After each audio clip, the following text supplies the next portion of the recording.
Energy का ताल्लुक जो है वो हमारी डेलिब्रेशन के साथ भी है, यानी हम दानिस्ता तौर पे भी बाज़-औक़ात किसी सिचुएशन के साथ सिंक इन करते हैं अपनी एनर्जीज़ को या अपने मूड को। बहुत सारे लोग बहुत खुशियों वाला बेहतरीन भरपूर एनर्जी से आरास्ता एक दिन गुजार रहे होते हैं, अचानक किसी की तरफ जब अफसोस करने जाना पड़ता है वो यकदम मलूल हो जाते हैं। ये इंसान को अल्लाह ताला ने ज़बरदस्त सलाहियत दी है कि वो सिचुएशन के मुताबिक अपने मूड को सिंक इन कर लेता है। सोसाइटी में जो एक्सेप्टेबल बिहेवियर्स हैं ना, वो एक्चुअली यही हैं कि आप किसी के दुख में फिर दुखी हो, किसी की खुशी में आपको खुश होना चाहिए, किसी की परेशानी में आपके भरपूर तावन हो कि उसकी परेशानी को कैसे समझ सकते हैं, कैसे उसको हल भी कर सकते हैं या उसको कैसे हम कंसोल कर सकते हैं। किसी खास सिचुएशन में हम अपने मूड को इतना अच्छा सिंक इन कर सकते हैं। जब लड़ाई का मौका होता है, गुस्सा आता है, हमारा कोई इख्तिलाफ हो जाता है, उस वक्त मूड क्यों बेकाबू हो जाता है? उस वक्त भी तो वही इंसान होते हैं।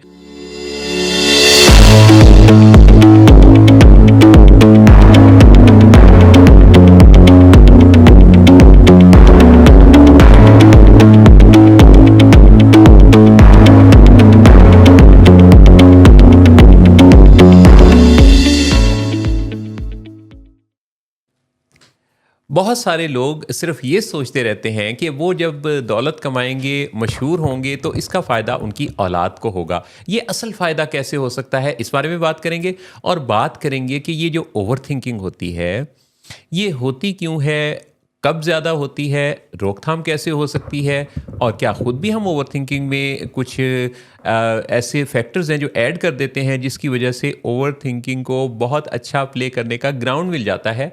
और इसमें बात होगी शेम हीलिंग की।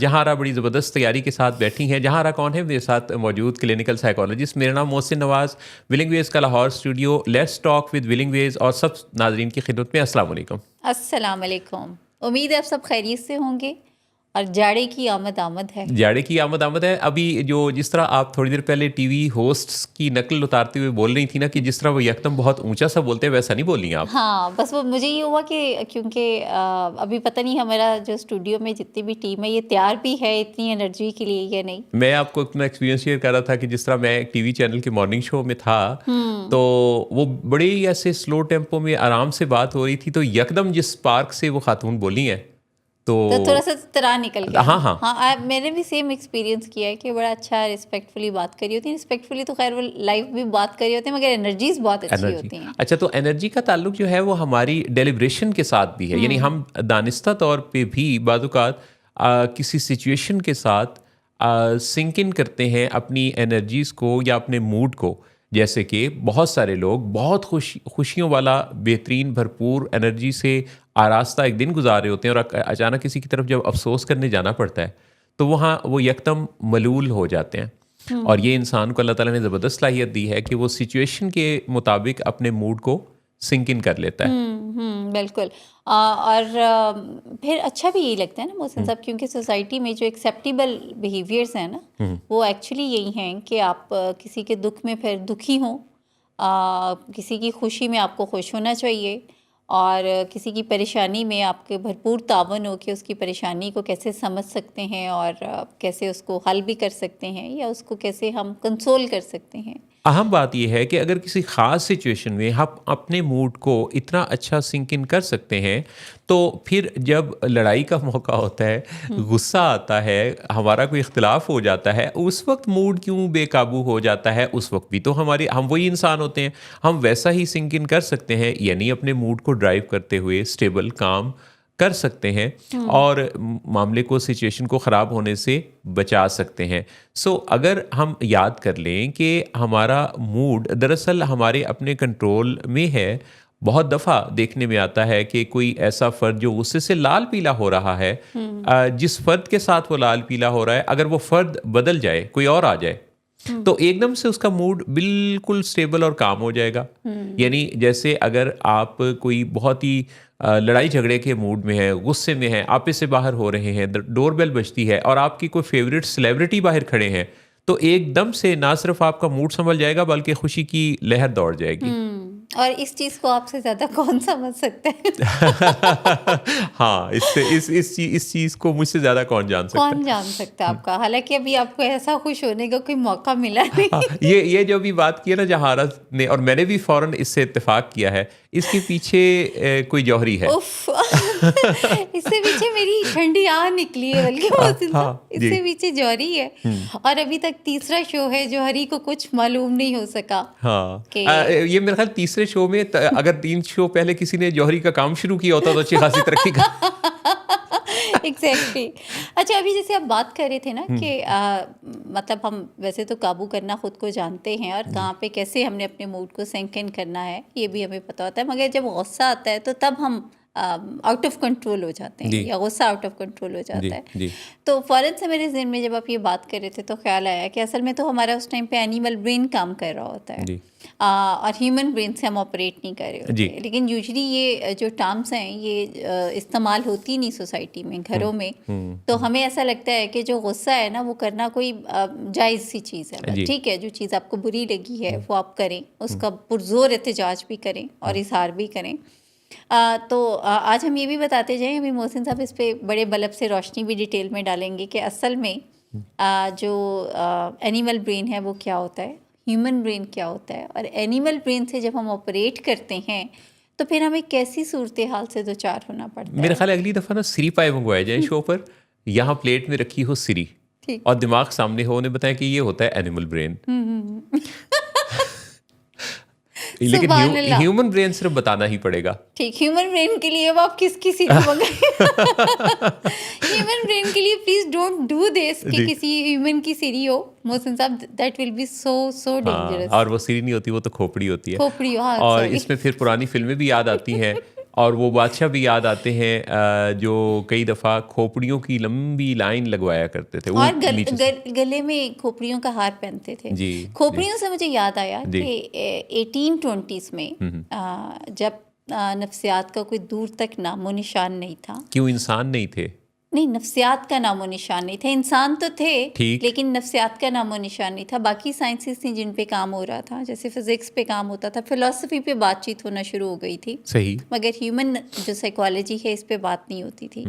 तो ऐसे ही जो फादर ऑफ साइकोलॉजी है ना, जिनको हम विलियम वुंट कहते हैं, ठीक। तो वुंट साहब जो थे उनको नोटिस में ये लाया गया कि एक इलाके में जहाँ पे फिलॉसफी पे कोई रिसर्चर्स गए हुए थे, तो दे फाउंड लॉट ऑफ खोपड़ीज ओवर देयर, स्केलेटन। सही। और skeletons were not completely there, मगर जो हेड था ना वो खोपड़ियाँ दैट वर देयर एक्चुअली। तो उस पर वुंट ने जब वहाँ पे जाके थोड़ा इंटरेस्ट शो किया, रिसर्च जब पता चला रिसर्चर से, तो उन्हें पता चला कि there are the some quacks जिनके पास ऐसे लोग लाए जाते हैं जो कि बिला वजह से बहुत चीखते चलाते हैं, और उसके जवाब में उनका इलाज किया जाता है जब उनकी खोपड़ी में यानी जो उनकी स्कल है उस पे होल किया जाता है, और उसके जवाब में जब वो ब्लीड करती है तो उन्हें लगता है कि जो इवल स्पिरिट है वो इससे निकल गई है। ठीक। और इवल स्पिरिट निकलने के बाद ऑब्वियसली जब वो होल होगा उसकी स्कल में तो वो तो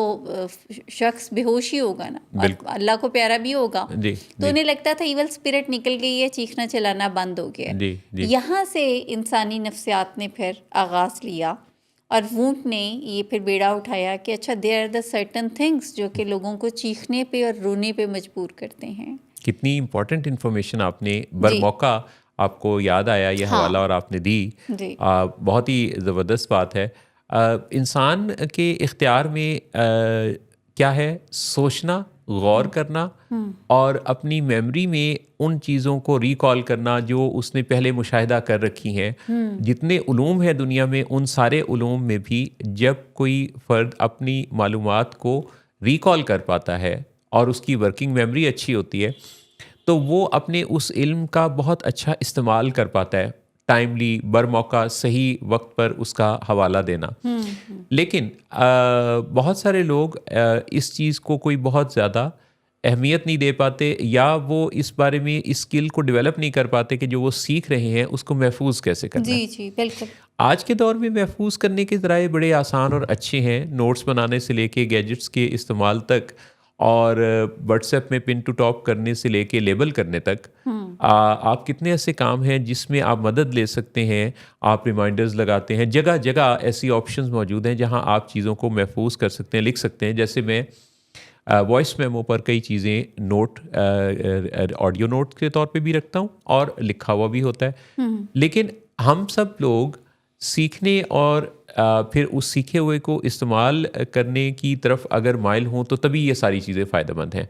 क्योंकि बहुत दफ़ा हमारा ये रुझान होता है कि हम सिर्फ मौके पर कोई एंटरटेनमेंट एंजॉयमेंट को अवेल करना चाहते हैं, लेकिन हमारा सीखने वाला जो माइंडसेट है वो इतना होता नहीं। और अगर किसी मौके पर हम अपनी सीखे हुए को इस्तेमाल भी करना चाहते हैं तो वो इस वजह से कि हम दूसरों को ज़रा इम्प्रेस करने के लिए कि हमारे पास भी बहुत सारा नॉलेज है, जी। लेकिन असल जो नॉलेज का कमाल है वो है उस पर प्रैक्टिस करने की कोशिश करना।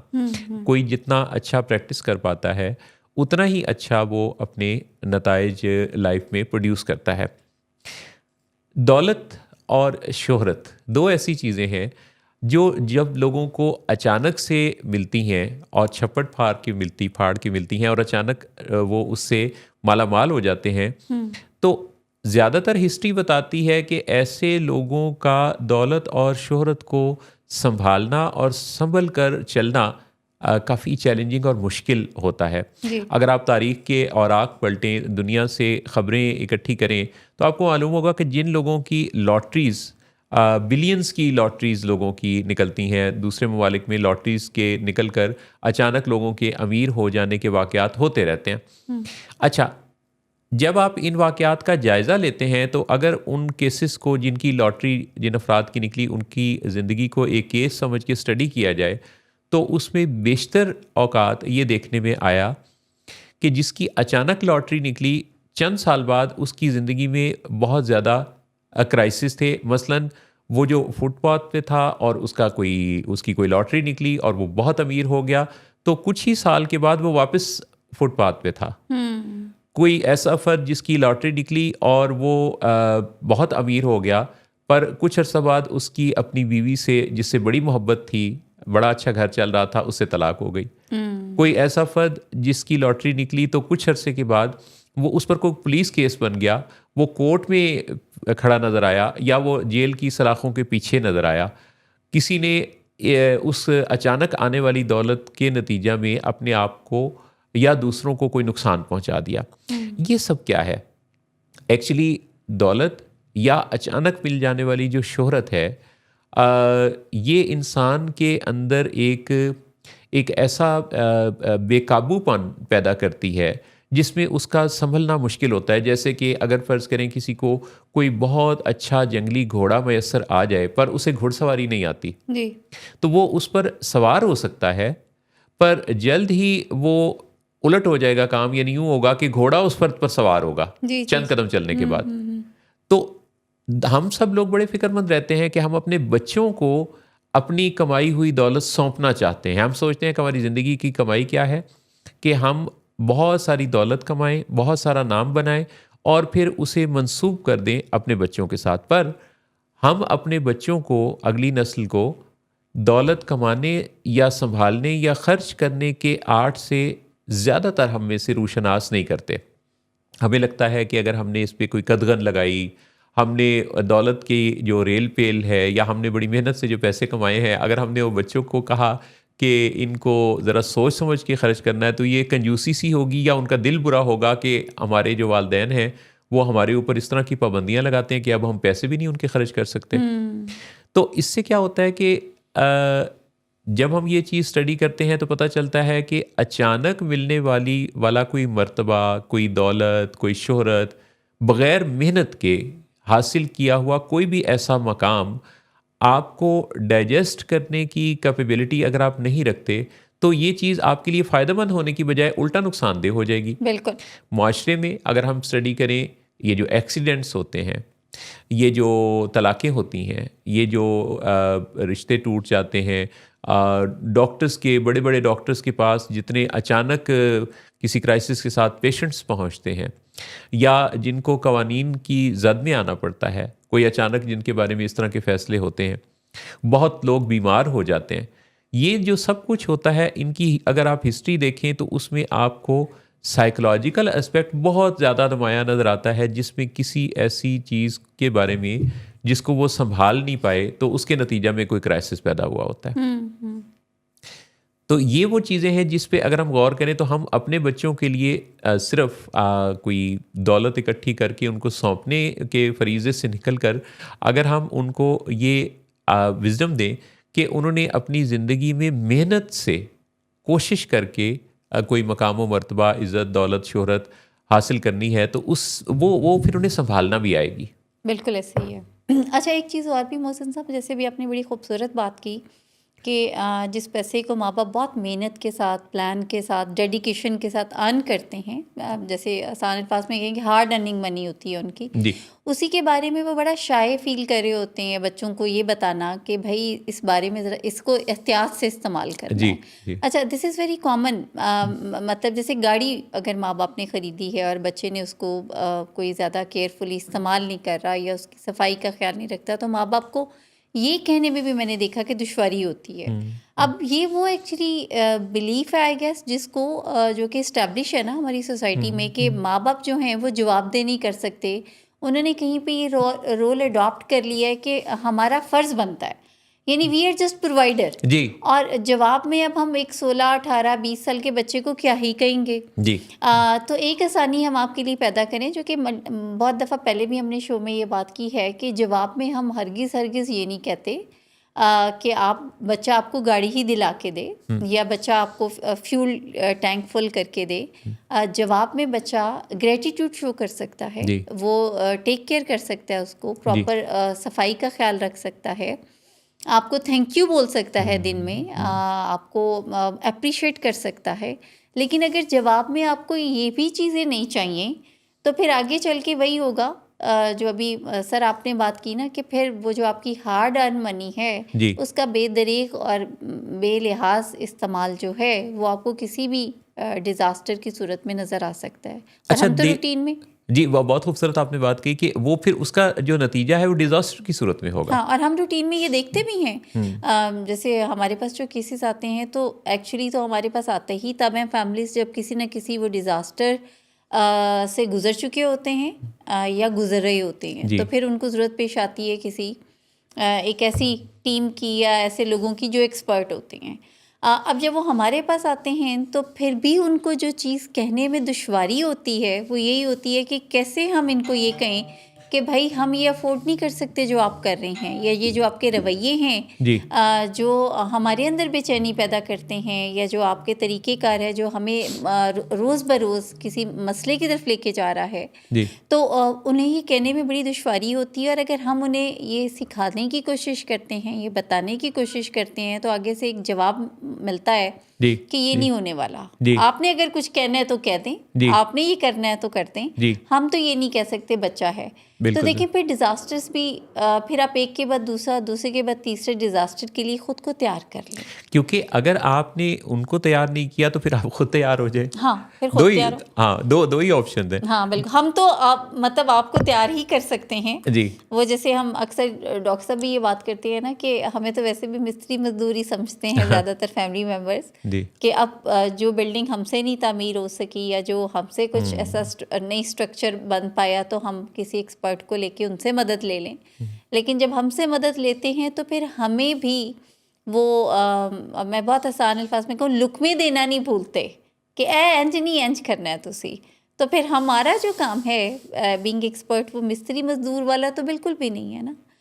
हमारा काम तो ये है कि फिर हम आपको अगर कोई राइट डायरेक्शन दें तो फिर आप उस राइट डायरेक्शन को चूज़ करें, that will lead towards obviously आसानियों की तरफ जाएगी। वो बच्चों को एक और बात की भी ज़रूर आदत डालनी चाहिए कि वो आपको देने वाली प्रैक्टिस से भी गुजरें।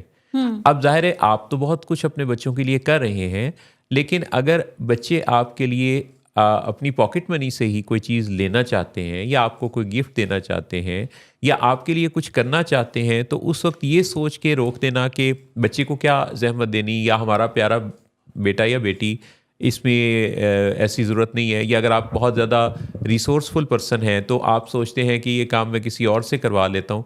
बेसिकली तो सबकॉन्शियस माइंड की प्रोग्रामिंग हो रही होती है। तो आप ये ध्यान में रखिए कि जो प्रोग्रामिंग है, अगर हम इस पे नज़र रखें कि जो हो रहा है ये दिमाग सीख रहा है, तो जो आप दिमाग को सिखाना चाहते हैं और फ्यूचर में करवाना चाहते हैं, उसके लिए आपको मौजूदा सिचुएशन में जो हो रहा है उसमें बिल्कुल वैसा ही कोई परफॉर्म करना या एक्ट करना बहुत अच्छी मदद देगा। लेकिन अगर हम किसी से जो रोल फ्यूचर में हम उसका करवाना चाहते हैं डिलीवर, अगर आज हम उससे रोकते हैं तो फ्यूचर में हम एक्सपेक्ट ना करें, क्योंकि उसकी तो सिर्फ प्रैक्टिस ही नहीं है। चुनाचे वालदैन को थैंक यू कहने से लेके किसी चॉकलेट या छोटा मोटा कोई गिफ्ट या कोई और ऐसी चीज़ या कोई काम, घर में कोई ऐसी हेल्प, ये सब कुछ अगर बच्चों को हम करने की प्रैक्टिस करवाते हैं तो इसी पिक्चर ने बड़े होना है, और आगे चल के वही बच्चा फिर फ्यूचर में भी कभी ये ब्रेन में प्रोग्राम रखेगा सबकॉन्शियस माइंड में कि उसने आपके लिए भी कुछ करना है। लेकिन अगर आज आप उस सोचते हैं कि मैं अपने बच्चे को ज़हमत ना दूँ, उसको वो स्टडी, वो जो लैपटॉप लेके बैठा हुआ है तो उसकी कोई असाइनमेंट में हर्ज ना हो जाए, भले ही वो उस लैपटॉप पर किसी मूवी का कोई चंक देख रहा हो, तो हम ये सोचें कि उसकी स्टडी में हर्ज ना हो, हम खुद उठ के पानी ले लेते हैं। ये अच्छी बात है, अपने काम खुद करना, लेकिन इसको अगर आप थेरेप्यूटिक वे में देखेंगे तो बाज़-औक़ात इसकी प्रैक्टिस बच्चों को करवाने से एक्चुअली उनके अंदर एहसास ज़िम्मेदारी को डेवलप किया जाता है। तो आप ये पहलू ज़रूर ज़हन में रखें कि जब हमने किसी के हिस्से का हम काम कर देंगे तो दरअसल ये उसकी भलाई नहीं है, उसको उसके हिस्से के काम के अदा करने की प्रैक्टिस से महरूम करना भी है। सेंस ऑफ रिस्पॉन्सिबिलिटी डेवलप होती है ना। जी। यानी आप जब बच्चे के अंदर सेंस ऑफ रिस्पॉन्सिबिलिटी डेवलप नहीं करेंगे तो फिर आप अगर दिल में ही सोचते रहेंगे कि दूसरे का बच्चा बहुत केयरिंग है टुवर्ड्स पेरेंट्स, मेरा बच्चा नहीं है, तो कहीं ना कहीं पे फिर ये कोताही आपसे ही सरदर्द हुई है। तो केयर को प्रैक्टिस करवाना पड़ता है, रिस्पॉन्सिबिलिटी को प्रैक्टिस करवाना पड़ता है। यानी इसकी जो एक वीडियो है दिमाग के अंदर, वो उसकी रिकॉर्डिंग की फाइल भेजना पड़ेगी। तो जिस तरह हम किसी जगह कोई परफॉर्मिंग आर्ट में किसी करैक्टर को तैयारी करवाते हैं और फिर वो बहुत अच्छा परफॉर्म करता है, तो बिल्कुल इसी तरह अगर हम अपनी ज़िंदगी में ये चीज़ देखें कि जो हम देखना चाहते हैं, जिस लेवल पे हम किसी को जिस किरदार में देखना चाहते हैं, उस किरदार की कुछ झलक उसकी शख्सियत और रोज़मर्रा की रूटीन में नज़र आनी चाहिए। अगर कोई बहुत ज़बरदस्त क्रिकेट का प्लेयर बनना चाहता है और वो सारा दिन बैठ के कार्टून देखता है, तो इसका इम्कान खासा कम है कि वो बड़ा होकर क्रिकेटर बनेगा। और अगर कोई बनना चाहता है कोई किसी और फील्ड का बहुत ज़बरदस्त एक्सपर्ट और वो सारा दिन खेलता रहता है, तो उसके उस फील्ड में, लॉ के फील्ड में या साइकोलॉजी के फील्ड में, किसी और फील्ड में या डॉक्टर बनने, मेडिकल के फील्ड में उसकी ग्रोथ के इम्कानात कम होंगे, क्योंकि जो वो कर रहा है उसी का नतीजा निकलना है ना। ये तो नहीं हो सकता कि हम जो कर रहे हों करें हम वो, नतीजा कुछ मुख्तलिफ निकले। बिल्कुल, बहुत खूबसूरत बात की आपने मोहसिन साहब। और इसी तरीके से जब फैमिलीज देखती हैं ना कि कोई ख़ास रिस्पांस नहीं है, रिस्पेक्ट नहीं है, तो अब इस पे जो राइट एक्शन है वो तो ये कि they have to speak up, बात करनी चाहिए। लेकिन हमने देखा है कि ज़्यादातर फैमिलीज फिर पर्दे डालना शुरू कर देती हैं, कवर करना शुरू कर देती हैं। जैसे जो बच्चियां काम नहीं करती तो मैंने देखा है, मैं बिला वजह कह रही होती हैं ये बड़ा अच्छा पास्ता बना लेती है, बहुत अच्छी बेकिंग कर लेती है, जबकि बच्ची भी हैरान होकर देख रही होती है ये कब किया मैंने। मैंने अक्सर एक्सपीरियंस की है चीज़ें कि माएँ बहुत ही ज़्यादा एग्जैजरेट कर रही होती हैं। तो ऐसे में उनको लगता है कि वो अपनी ही सेल्फ सेटिस्फेक्शन एक्चुअली मुझे लगता है कि उन्हें हो रही होती है। पर्दा डालना भी मोहसिन साहब वैसे एक बड़ा, मुझे लगता है मसाइल के बढ़ने की एक वजह मसाइल पे पर्दा डालना भी है। जी। वैसे तो पर्दे पता नहीं इतने कहाँ से मिलते हैं, मगर हमारी आवाम के पास हर तरह का पर्दा मौजूद है। जैसा मसला वैसा पर्दा डालने से बिल्कुल भी गुरेज नहीं करते। और उसके बाद उस पर्दे के अंदर जब वो मसला बढ़ जाता है तो फिर दूसरा पर्दे की तलाश शुरू हो जाती है। लेकिन जो मसाइल हैं वो तब तक नहीं हल होते, ख़त्म होते जब तक आप उनको प्रॉपर हल नहीं करते, सोल्यूशन की तरफ नहीं जाते। सोल्यूशन की तरफ नहीं जाते। पर्दे लेकिन से क्या पर्दे से याद आया शेर कि याद आया? लाख पर्दों में रहूं, भेद मेरे खोलती है, शायरी सच बोलती है। मैंने देखा है कि जब मेरी ज़बान डोलती है, शायरी सच बोलती है। वाह वाह। तो सच्ची बात तो ये है कि ब्रेक का वक्त हो गया है। हम लेते हैं ब्रेक, वापस आएंगे तो इस शो पर let's talk with willing ways पर, जहां आ रहा बहुत ऊंची आवाज़ में बिल्कुल वैसे ही जैसे टीवी होस्ट वापस आते हैं और बहुत लाउडर स्केल पे बात करते हैं, वैसा ही आपको वेलकम करेंगे।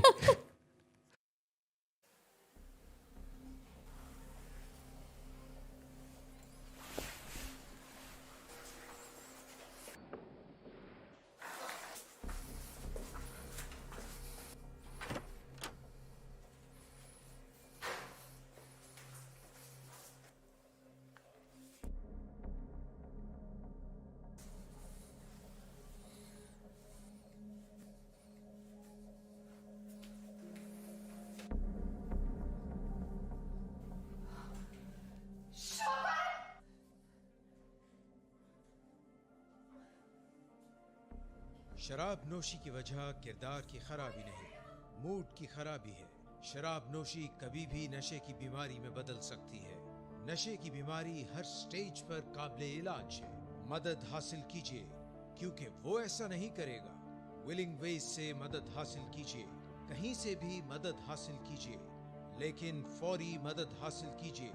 जिस मुआवजे के इंतजार में आपने बहुत देर कर दी, अब वो दस्तक दे रहा है।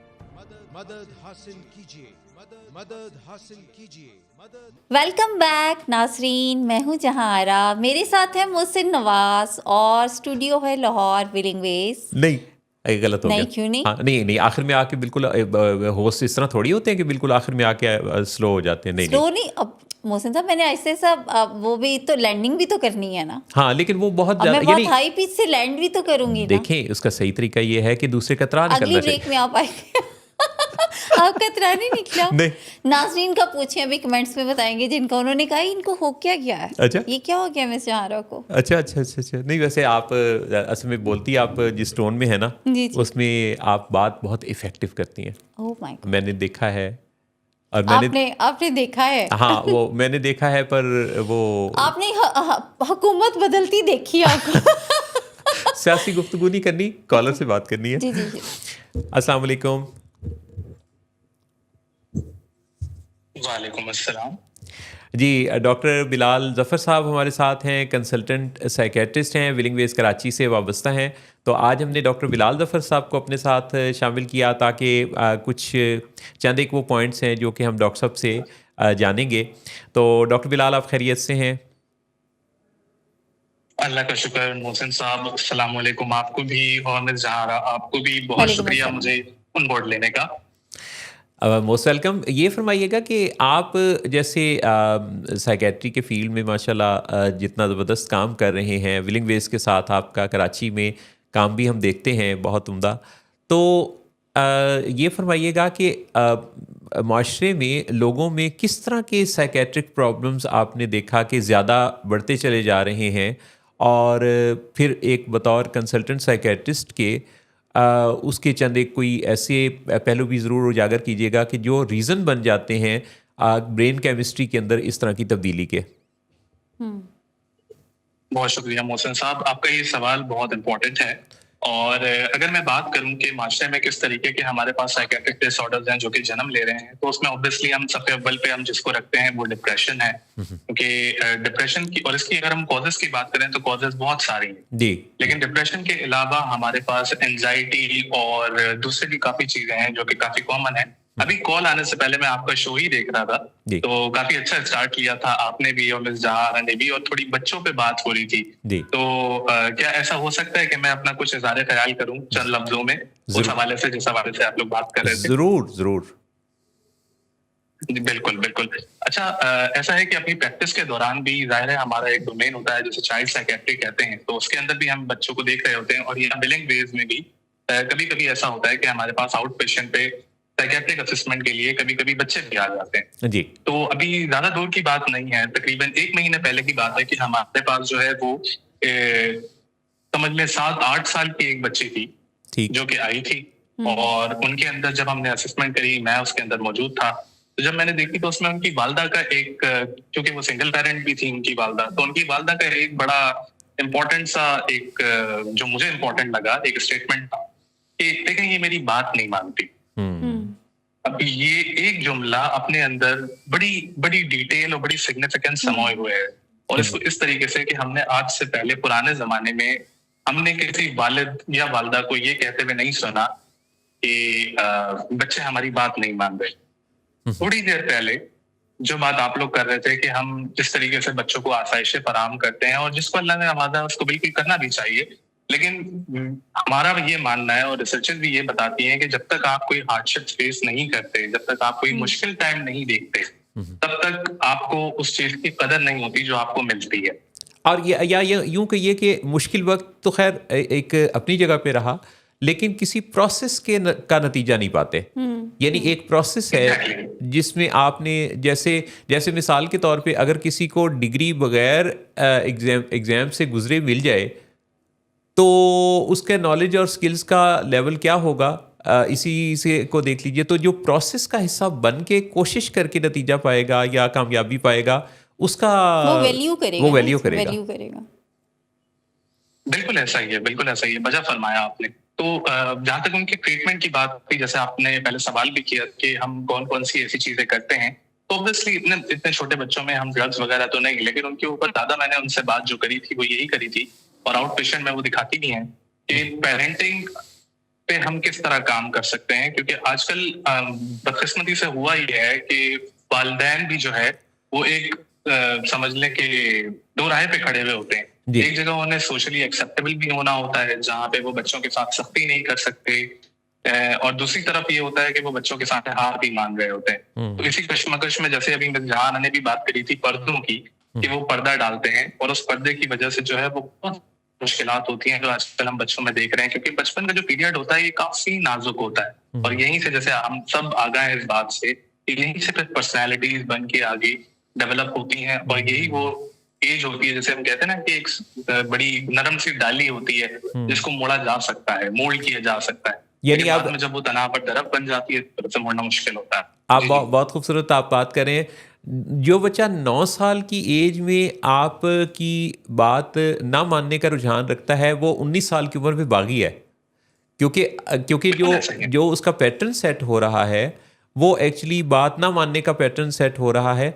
अच्छा, बाज़-औक़ात लोगों के जहन में डॉक्टर बिलाल ज़फ़र ये होता है कि आज के बच्चे, जो बहुत एक मुहावरे के तौर पे भी अब बात है, आज के बच्चे बहुत तेज़ हैं, आज के बच्चों का बहुत नॉलेज है आज। अच्छा, ये कह के भी ना हमने थोड़ी खुद पसंदी भी पैदा कर दी है नई नस्ल के अंदर कि आज का जो नौजवान तो बहुत ही ज़्यादा, नौजवानों की तारीफें भी बहुत ज़्यादा होती हैं, करनी चाहिए। मैं तो नौजवानों, वो तो सारा फ्यूचर ही उन्होंने करना है, लेकिन खासतौर पे जब से हमने जनरेशंस नहीं करती मोहसिन साहब, जेनजी, एक्स जनरेशन, अल्फा, तो उसके बाद हमने इतनी वो डिस्क्रिमिनेशन खुद से ही जनरेट कर दी है। अल्फा को बीट नहीं कर सकते आप। यानी आप ये देखिए कि जो कोई तजर्बाकार शख्स है ना, यानी जिसकी एज कोई 50-60 है, तो वो खुद ही अपने आप को एक रिटायरमेंट वाले फेज में ले आता है कि अब मेरा काम तो नहीं, अब इनका काम है, इन्होंने संभालना है जी, बच्चों ने करना है जी ये अच्छा, अब जब आप खुद बार बार ये मैसेज देंगे कि ये मेरे करने वाला नहीं है, वो इन बच्चों के, ये बड़े शार्प माइंडेड है, बड़े तेज़ हैं, तो आप उनके आईक्यू को तो अप्रिशिएट कर रहे हैं, पर आप उनके साथ ये इंसाफ नहीं कर रहे, क्योंकि आप उनको अपना एक्सपीरियंस जो डिलीवर करना है उसका दरवाज़ा आप बंद कर रहे हैं। यानी उनको आप मैसेज ये दे रहे हैं कि आप खुद इतने ज़बरदस्त समझदार हैं कि आपने खुद ही सब कुछ करना है।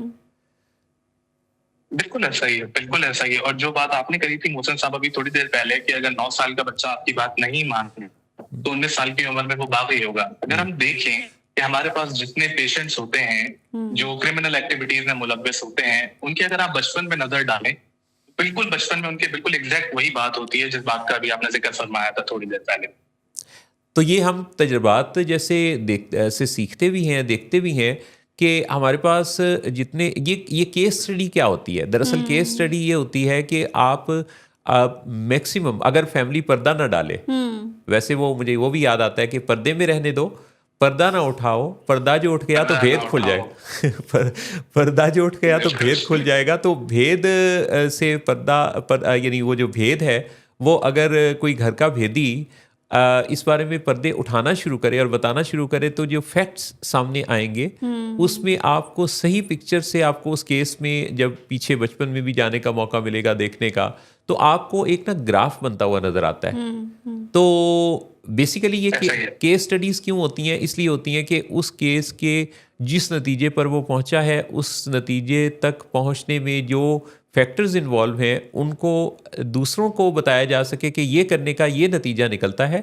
चुनाचे अगर आपने इससे मुख्तलिफ यानी बेहतर अच्छा नतीजा पाना है तो फिर यहाँ बहुत इब्तदाई स्टेज पर ही इसमें ये तब्दीलियाँ पैदा करनी होंगी।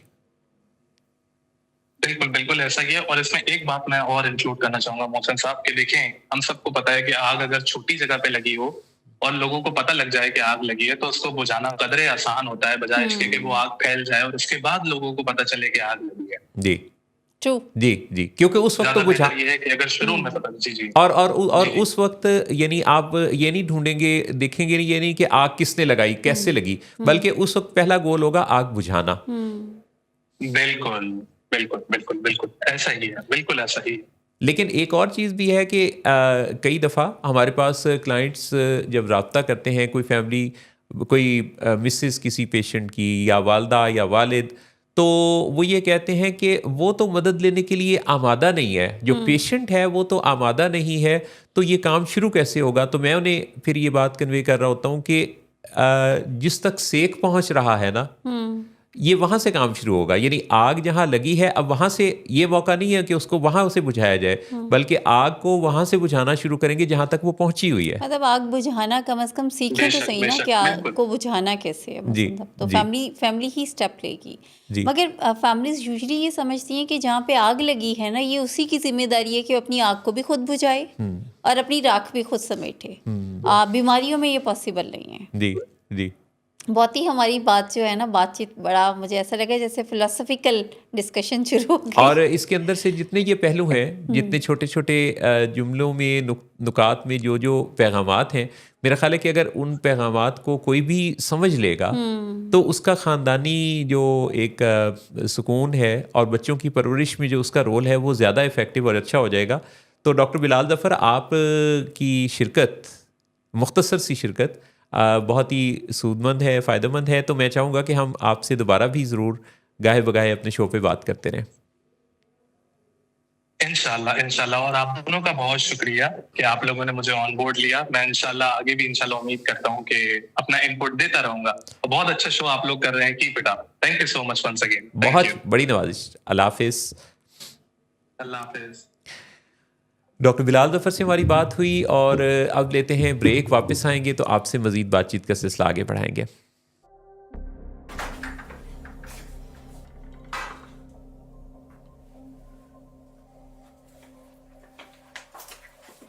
आज फिर भी करायो। नहीं तो इन बच्चों का ही ख्याल कर लो।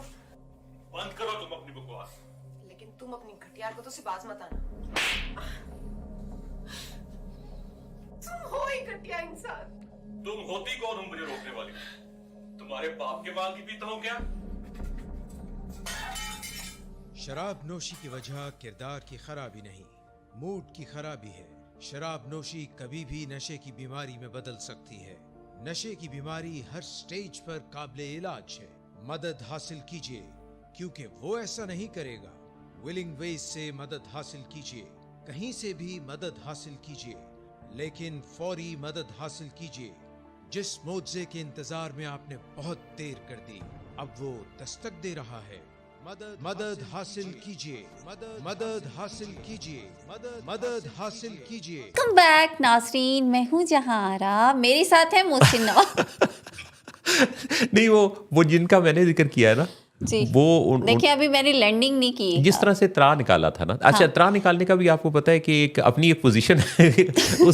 उसकी भी एक वैल्यू है। हाँ, तरह निकालने वो क्या से सुल्तान साकिब बलोच ने क्या सुनाया अभी? वो आप बताइए, आपकी memory is very good Mohsin साहब की। उन्होंने कहा कि कहीं पे बम ब्लास्ट हुआ ना, तो जब बम ब्लास्ट हुआ तो हुकूमत ने ऐलान किया कि जो जो जख्मी हुए हैं और जो उसमें यानी जो वफात पा गए उनके लिए इतना, उनके लिए इतना, और यानी उनके लिए मदद का ऐलान किया, जख्मियों के लिए इतना और वफात जो पा गए हैं उनके लिए इतना। तो नीचे किसी ने कहा कि ते जिन्ना दा तरा निकले है उन्हों दे बारे की अब देखिए, आपने जिस तरह शेर का जवाब शेर होता है ना, तो लतीफ़े का जवाब भी लतीफ़ा होता है। बिल्कुल।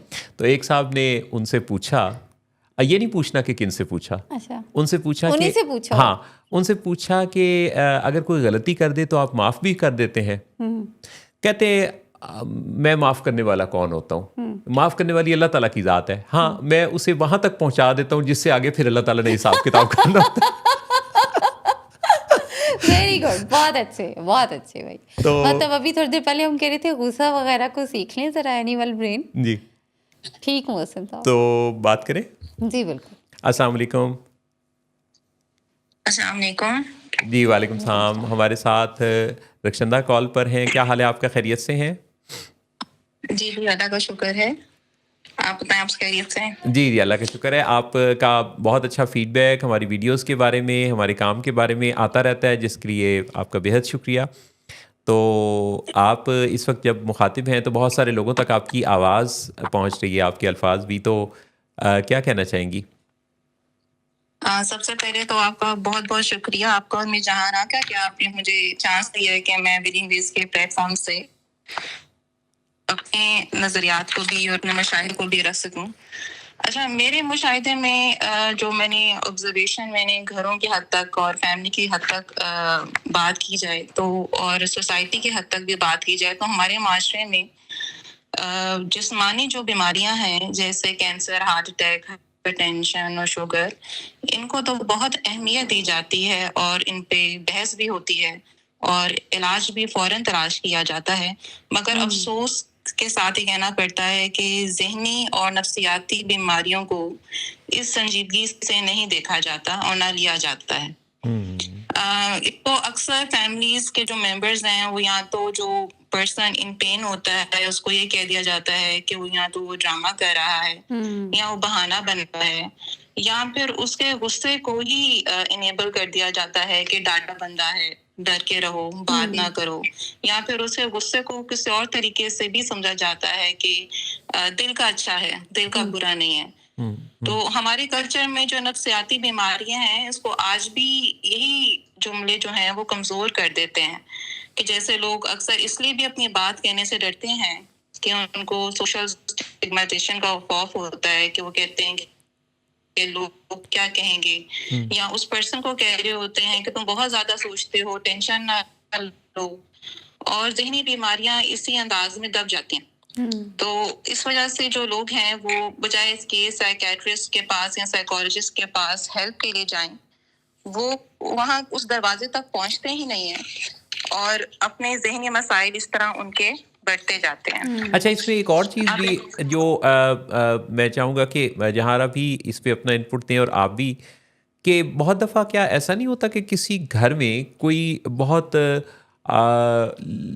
लाउड एक्सप्रेशन के साथ, ऊंची आवाज़ में, ताकत का मुजाहरा करते हुए, फुल ऑफ एनर्जी होके, छा जाने वाले अंदाज में, दूसरे को स्नब करने वाले स्टाइल में, जब वो चीख पुकार कर रहा होता है और ज़ोरदार गरज चमक हो रही होती है उसकी, तो उस मौके पे घर में कोई तीसरा फ़र्द होता है, यानी जिससे वो मुखातिब है एक दो से, उनके अलावा वाला कोई फ़र्द, वो बीच बचाव कराने के लिए कुछ थोड़ा उसका हिमायती भी हो जाता है कि शायद इससे मामला रफा दफा हो जाएगा। कुछ उसकी तरफ से भी जस्टिफिकेशन देने लगता है कि वो जो इतना चीख रहा है, तो ये इसकी इतना चीख पुकार की जो जस्टिफिकेशन है वो ये है, तो तुम भी तो ख्याल किया करो ना। यानी वो फ़ौरन ही उस बहुत शदीद गुस्से में आने वाले हाइपर शख्स का कोई हिमायती भी बीच में जन्म लेता है। सड़क पर भी ऐसा होता है, घर में भी ऐसा होता है, किसी और फोरम पर भी, जहाँ कोई बहुत ऊंचा ऊंचा चीख कर बात कर रहा होता है, तो उसकी आवाज़ के बहुत ऊंचा होने को भी हक की आवाज़ समझा जाता है। इसलिए तो उसको कहते हैं डाडा बंदा है। जी। अच्छा, तो कभी घर का एक डाडा बंदा मशहूर हो जाता है कि डाडा बंदा है, ऐसे डर के रो, ये इसकी बात ठीक है, क्योंकि उसकी ऊंची आवाज कहीं ना कहीं सच की आवाज को भी दबा देती है। और वो जो लोग सुन रहे होते हैं, इसी वजह से उस शख्स के फैमिली में भी अनस्टेबल रिलेशनशिप्स देखे पाए जाते हैं, कि एक वक्त ऐसा आता है कि वही शख्स सबसे तन्हा रह जाता है, क्योंकि उसकी मेन वजह उसका यही गुस्सा, एग्रेशन जो है वो फैमिली लेटर ऑन, फिर सफरिंग में भी सबसे ज्यादा पे फैमिली ही आती है। क्योंकि उसके साथ ही उसका रिलेशनशिप सबसे पहले खराब होता है और अवॉइडेंस बिहेवियर भी फैमिली का ही सबसे पहले आता है। वो उसको प्रोटेक्ट करते करते उसी के साथ उसके हमायती बनते बनते उसी के ही उसका रिलेशनशिप पहली लाइन पे पहले स्टेप पे उन्हीं के साथ खराब होता है और फिर आहिस्ता आहिस्ता ये चीज और ये बीमारी बेकाबू होती जाती है।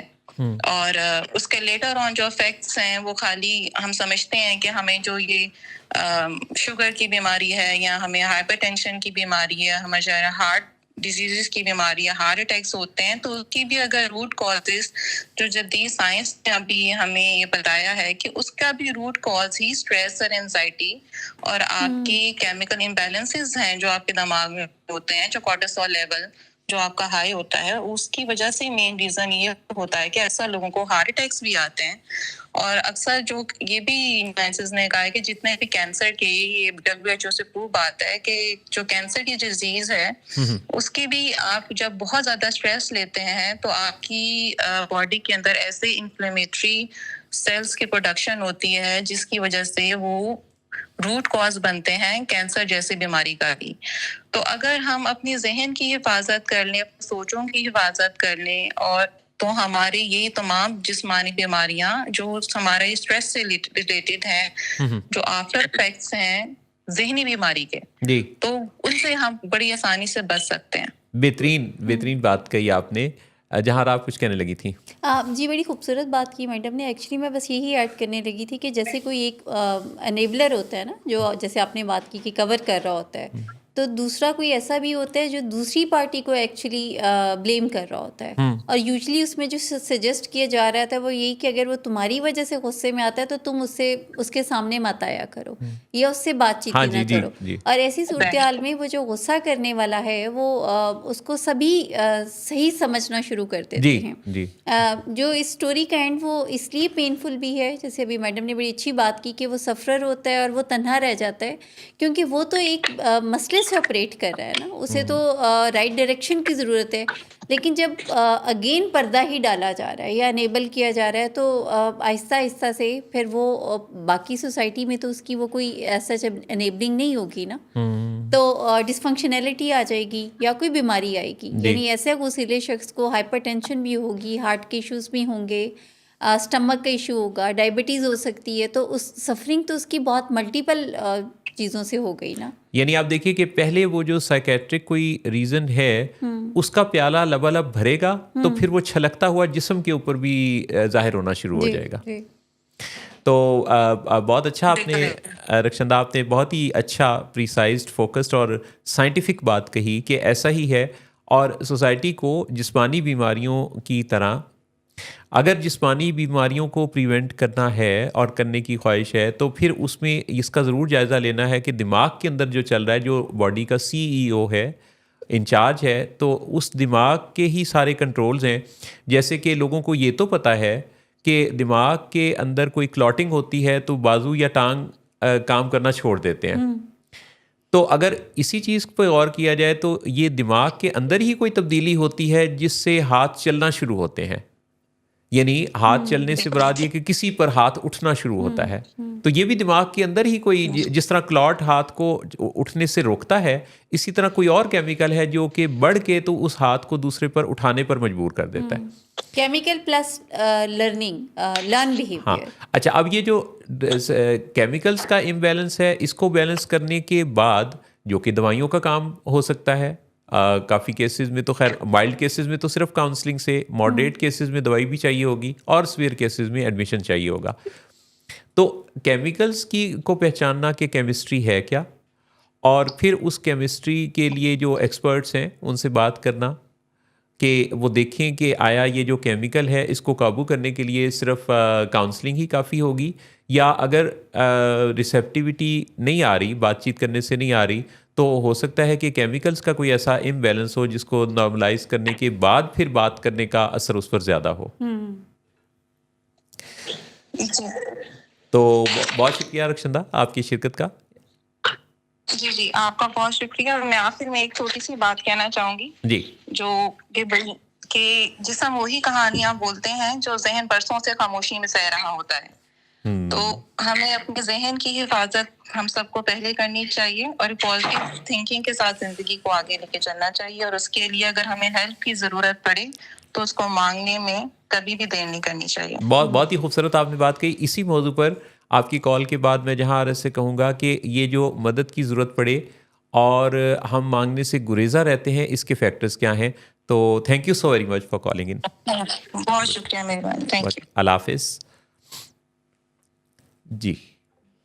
बड़ी अच्छी बातचीत की मिस्टर रक्षंदा ने। मोहसिन साहब, जो आपने कहा कि हम मदद क्यों नहीं लेते, और अगर कभी मदद मांगने की ज़रूरत भी पेश आए तो फिर टर्म्स एंड कंडीशंस हम रखते हैं। तो देखें, पहले तो हम मदद क्यों नहीं ही लेते, बिल्कुल उसकी एक वजह ये भी होती है कि शायद हम नॉलेज नहीं होता, पता नहीं होता कि ये कोई मदद तलब काम है जो, या ये मदद के बाद बेहतरी की सूरत इसमें आ सकती है। तो पहले तो ये होता है कि लोग समझते हैं कि ये कोई ऐसा काम है जो कि ऑटोमेटिकली या विद कॉमन सेंस ठीक हो जाएगा। दूसरी सूरत में कि जब आप मदद लेते हैं लेकिन मदद लेने के बाद आप उसको आगे प्रोसीड नहीं करना चाहते, तो उसमें जो अहम फैक्टर है, जो हर्डल है मेन, वो आपकी शेम है। शेम बेस्ड जो आपके रवैये होते हैं वो सबसे बड़ी हर्डल होते हैं। मैंने जैसे अक्सर मैं सोचती हूँ, जब किसी फैमिली मेम्बर से हम मिलते हैं ना, पेशेंट की फैमिली से, मोहसिन साहब, या कोई ऐसा इंक्वायरी में या बात, अक्सर मैं अकेले जैसे ड्राइव करते हैं तो मैं कभी सोच रही होती हूँ कि फ़लाने फैमिली मेम्बर का जो रवैया है, उसका ये रवैया उसके लव्ड वन के इलाज में या बेहतरी में कितनी बड़ी हर्डल हो सकता है या कितना अहम रोल प्ले कर सकता है, ये फैमिलीज़ को नहीं समझ आ रही होती। जैसे लेट्स सपोज कि अगर कोई बीवी ये कहती है कि मैं बिल्कुल भी हरगिज़ अपने बच्चों को इलाजगाह में शौहर से मिलाने नहीं लाऊंगी, मैं चाहती नहीं हूँ कि उनके ऊपर ट्रीटमेंट सेंटर का कोई ज़रा सा भी साया पड़े या हॉस्पिटल में वो बच्चे आएँ, तो मैं अब इस स्टेटमेंट के पीछे जो माँ है या जो बीवी है, उसकी जो स्टेटमेंट है उसके पीछे तो मतलब उसके नज़दीक तो ये होता है कि शायद ये कोई इतनी बुरी जगह है या कोई इतना मुश्किल सी ये जगह है या ये कोई ऐसा काम करने हम जा रहे हैं जो बच्चों को नहीं पता होना चाहिए। तब फिर फ़ौरन से जहन ये सोचने में मजबूर होता है कि अच्छा, अल्टीमेट तो पेशेंट ने बच्चों के पास ही जाना है, अल्टीमेट तो क्रॉनिक डिजीज़ हैं, तो मैनेजमेंट तो रिक्वायर्ड होगी। तो इसका फ्यूचर क्या होगा पेशेंट का? यानी अगर बीवी इतनी ही ज़्यादा रिलक्टेंट है और इतनी ज़्यादा उनको शेम महसूस होती है और उनका ही अभी ट्रस्ट या ईमान इस चीज़ पे नहीं है कि ये तो असल में वो जगह है जहाँ पे उनको रिलीफ मिल रहा है, उनका लव्ड वन जो है वो वापस ज़िंदगी की तरफ आ रहा है, तो अगर उनका ये रवैया नहीं चेंज होगा तो फिर तो पेशेंट की जो रिकवरी है वो शक शुबा में पड़ जाएगी। तो कभी कभी फैमिली मेम्बर्स के इस तरीके के जो रवैये हैं ना, स्टबन जो एटीट्यूड है उनका, जिसमें उन्हें लगता है कि शायद हमारी टर्म्स एंड कंडीशन पे हमारा मरीज़ ठीक हो तो उससे भी मसाइल हल नहीं हो पाते। जी जी जी जी। और वो यानी ये जो फैक्टर्स आपने बताए हैं ये इतने अहम फैक्टर्स हैं क्योंकि जो बच्चे होते हैं वो जेनेटिक कोडिंग उनकी भी एक्चुअली वहीं से आ रही है, उसी फैमिली ट्री का हिस्सा है। जी। बच्चे सारी चीज़ों को नोटिस करते हैं और बच्चा जितना छोटा होता है वो बता तो नहीं सकता, हो सकता है लैंग्वेज अभी उसने उतनी ज़्यादा इफ़ेक्टिव तरीके से एतमाद से बात करना, कम्युनिकेट करना ना सीखा हो, लेकिन इसके बावजूद उसके दिमाग ने उस सारी सिचुएशन को रिकॉर्ड किया है। जी बिल्कुल। तो आप जिससे छुपा रहे हैं वो तो पहले ही उसको रिकॉर्ड कर चुका है। तो अगर आप उसको फिक्स नहीं करेंगे, अगर आप उस चीज़ को फिक्स नहीं करते तो क्या होगा कि वो चीज़ अंदर ही अंदर चलती रहेगी, या आप बाज़-औक़ात उसको कोई और लेबल दे देंगे कि ये जो आपके फादर का मसला है वो कहीं बाहर गया, दुबई गए हुए हैं और वो इलाज करवा रहे हों। अगर कोई पेशेंट इलाज के रिहैब सेंटर पे अगर दाखिल है और फैमिली कहती है कि आपके फादर जो हैं वो गए हुए हैं कनाडा, और बच्चे को पता है कि कोई आखिरी एपिसोड हुआ है, बच्चे ने देखा है कि कोई आखिरी वक्त था जब हमारे फादर ने बहुत ज़्यादा कोई अल्कोहल कंज्यूम कर ली थी, या घर में बातें होती थी और मामा कहती थी उनको कि आप अपना इलाज करवाएं, डॉक्टर के पास ले जाने की बात होती थी, और फिर अचानक किसी वक्त बच्चे को पता चला कि फादर यानी एब्सेंट हैं, जिसका मतलब है कि फैमिली किसी ऐसी सूरत हाल में फैमिली ने दाखिल करवाया है। जी जी तो अब आप ऐसे बच्चे को अगर ये कहेंगे कि वो दुबई गए हुए, तो आपने क्या किया कि एक तो उस बच्चे का पहले ही दिमाग तकलीफ में है जी जी फादर की वजह से, जी उस पर आपने भी उसको वो चीज़ नहीं बताई, हकीकत नहीं बताई, जो कि दरअसल उसको सच्चाई बता के तो आहिस्ता आहिस्ता रिकवरी मोड पे लाया जा सकता था। बिल्कुल बिल्कुल। और मोहसिन साहब ये भी है कि बच्चे एक अहम रोल प्ले कर सकते हैं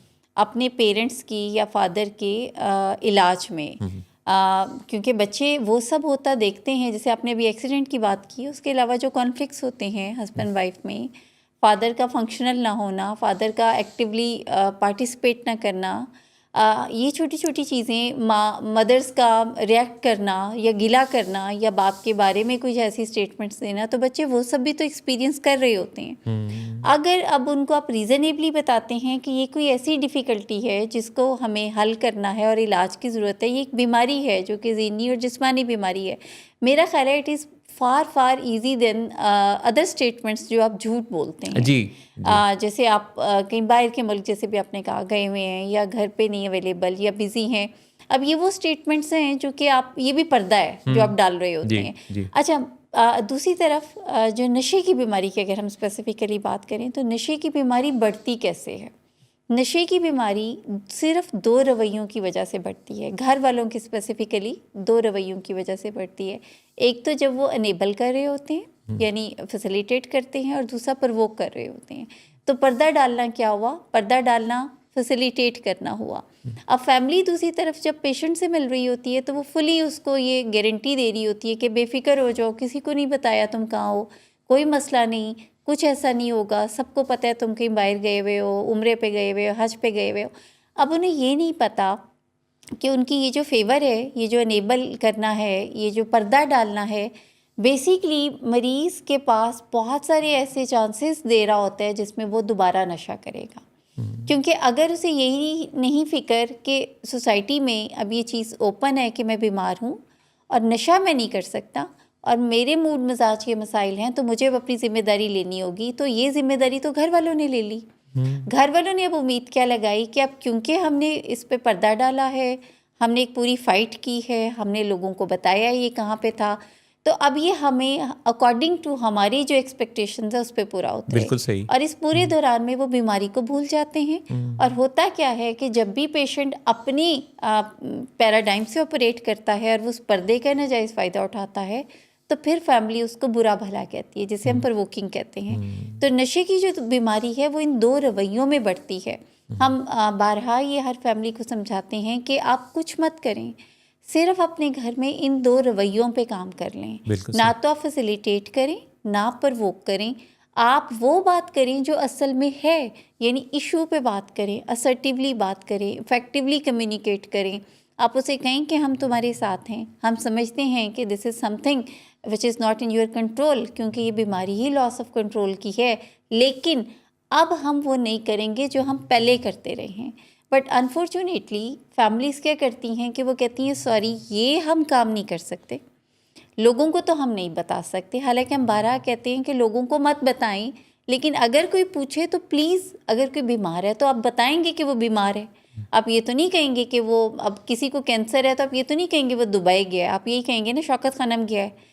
या किसी को हार्ट अटैक हुआ है तो तब भी आप ये नहीं कहेंगे कि उसको हार्ट अटैक नहीं हुआ जी, वो तो शादी पे गया हुआ है। तो हम बताते हैं ना बाकी मसाइल।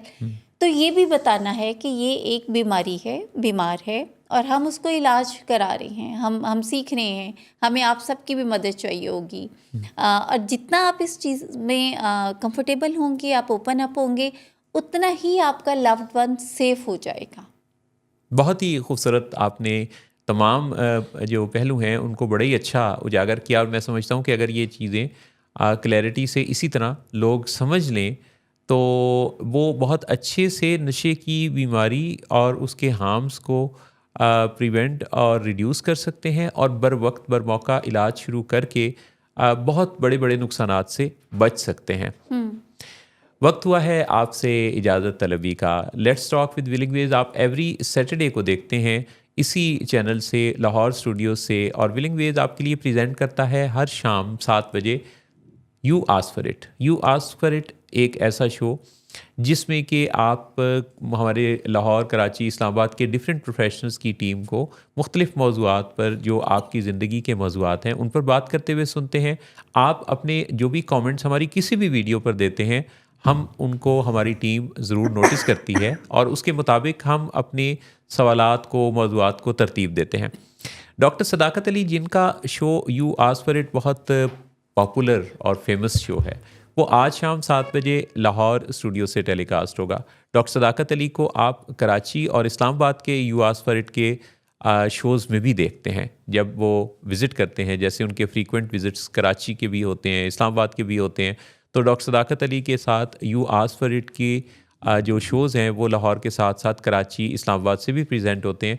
सो आप लोग हमारे किसी भी प्रोफेशनल या डॉक्टर सदाकत अली से कुछ बात करना चाहें, कुछ कोई सवाल रखना चाहें, तो आप इन सब वीडियोस पर जो कि यूट्यूब पर, फेसबुक पर, इंस्टाग्राम पर या फिर टिकटॉक पर, लिंक्डइन पर कहीं भी आप देखें तो वहाँ आप एक कमेंट ज़रूर कर दीजिए। आपका सवाल अनअटेंडेड नहीं रहेगा, आपकी राय हमारे लिए बड़ी ख़ास और अहम है। मेरा नाम मोहसिन नवाज़, मेरे साथ जहाँ राना। आज के शो का वक्त हुआ तमाम। इजाज़त चाहेंगे आप और आपके प्यारों के लिए बहुत सारी सेहत, सलामती और खैर की दुआओं के साथ। इंशाल्लाह अगले सैटरडे को दोपहर आपसे दोबारा मुलाकात होगी इसी जगह, इसी शो पर। तब तक के लिए इजाज़त चाहते हैं। अल्लाह हाफ़िज़ नासिर।